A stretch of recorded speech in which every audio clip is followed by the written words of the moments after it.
Next question பாரு.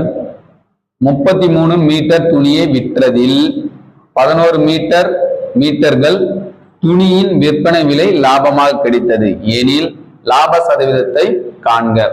லாபம்னு சொல்லிட்டாங்க. எவ்வளவு லாபம்? 11 மீட்டர் லாபம். எதுல? 33 மீட்டர் துணியை விற்றதில் லாபம். சோ இந்த விற்பனை விலையில லாபமும் இருக்கு. ஜென்ரலா விற்பனை விலை அப்படின்னா என்னன்னா, இங்க பாருங்க, விற்பனை விலை என்பது அடக்க விலை, அதனுடன் என்ன இருக்கும்? லாபம் இருக்கலாம், இல்லைன்னா நஷ்டம் இருக்கலாம். கொஸ்டின்ல லாபம்னு கொடுத்துட்டாங்க. அப்ப நம்ம என்ன பண்ண போறோம்? லாபம்ன்றதான் கன்சிடர் பண்ண போறோம். லாபம் எவ்வளவு சொல்லியிருக்காங்க? 11 மீட்டர். விற்றது மொத்தம் எவ்வளவு? 33. அப்போ அடக்கம் எவ்வளவா இருக்கும்? 33ல 11 போச்சுன்னா 22. சோ இந்த லாபம் 11, விற்பனை 33, அப்ப அடக்கம் எவ்வளவுன்னு பாத்தீங்கன்னா 22. இதுதான் இதுக்குள்ள இருக்கிற concept.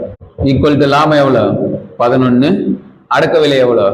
22, சதவீதம்ன்றதுனால 100. 1 11s are 11, 2 11s are 22, 1 2s are 2, 52s are 100. So லாப சதவீதம் 50%.